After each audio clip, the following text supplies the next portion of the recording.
Breaking news now from suburban Denver, where we are getting our first look at the suspect in the deadly movie. This is a dude that shot everybody in the movie theater. University of Colorado, says 24-year-old James Holmes.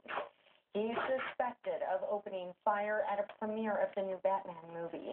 Right now, we're awaiting a live news conference from police in Aurora. We will get to that live as soon as it begins later this hour. But for the very latest, we want to turn to Renee Mars. Chaos and panic following a shooting at a midnight showing of The Dark Knight Rises. Authorities say a man propped open an exit door to Theater 9 at this Aurora, Colorado cinema and threw in a smoke canister before allegedly unleashing a spray of gunfire on unsuspecting moviegoers. Law enforcement sources identify the suspect as 24-year-old James Holmes. Many thought the noise from the gunshots was part of the movie, but the horror that unfolded was very real. And once I heard people screaming and yelling, "Get down," I realized the seriousness of the situation. And from there, I tried to just help my friends get out. I saw multiple of my friends and people that I didn't know get shot. I was trying to crawl out, but then everybody was crawling back in, and they were saying, "Don't go over there. He's going to shoot everybody that's trying to get out of the main doors," and he was. Authorities say the suspect was arrested in the theater parking lot. Officers That's searched his car right there. and evacuated the apartment complex where he lives after the suspect allegedly made comments about explosives. Local hospitals were inundated with victims. Anywhere from mild to severe injuries, and that can be shrapnel injuries, all the way through to pretty significant gunshot wounds. Condolences are flooding into Colorado from all over the country.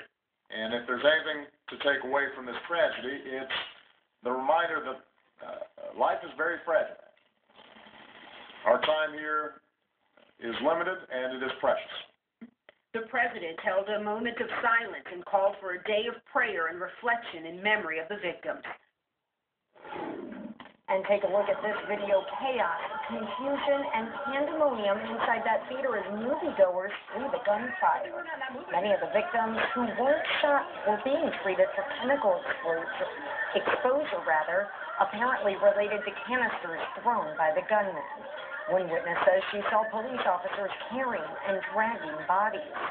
A truly terrifying early morning near Denver. Some of the most compelling sounds from this morning came from witnesses describing the carnage. She said that a man about 6 feet tall, taller than her, kicked through the door, and he was in she said a riot helmet. She said had a bulletproof vest on. She said that he was completely covered in all black with goggles. And she said that after that point, when she saw that he was holding a shotgun, her and her boyfriend dropped to the floor and just kind of started to crawl to see if they could get away. They got up and they started to run through the emergency exit.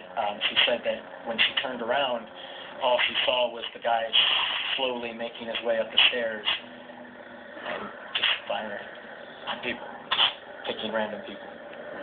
It appears that there was some sort of smoke or gas. We're hearing reports of an explosion. We don't know if that was part of the smoke and gas or a separate device. I have heard that he was wearing a vest, as well as we did recover at least one rifle, a handgun, and I believe there was another gun of some sort inside the theater that was left. As they were leaving, she witnessed baby, an infant, get shot. But yeah, they said gas bombs as they were leaving, and then just gunshots all over the place. And it started in the theater that I had bought tickets to, so it was kind of a mind blower. While I was here waiting to talk to the doctor, I heard the call come in at the nurse's station. From what I can see, there are people unconscious, people bleeding. I saw one bed go past. Poor guy had blood caked all over his face. He just was not responsive at all. Same thing with the lady. They're just all out of it. By the time I left, I overheard the nurses saying they've managed to get most everyone stabilized, which is a blessing. It really is. He did not resist. He did not put up a fight. I don't know the exact details if the officers surprised him or how it actually happened, but I know some of the first officers that, arrived within, I don't know if it was seconds, maximum a couple minutes, found him behind the theater at his car and took him into custody there.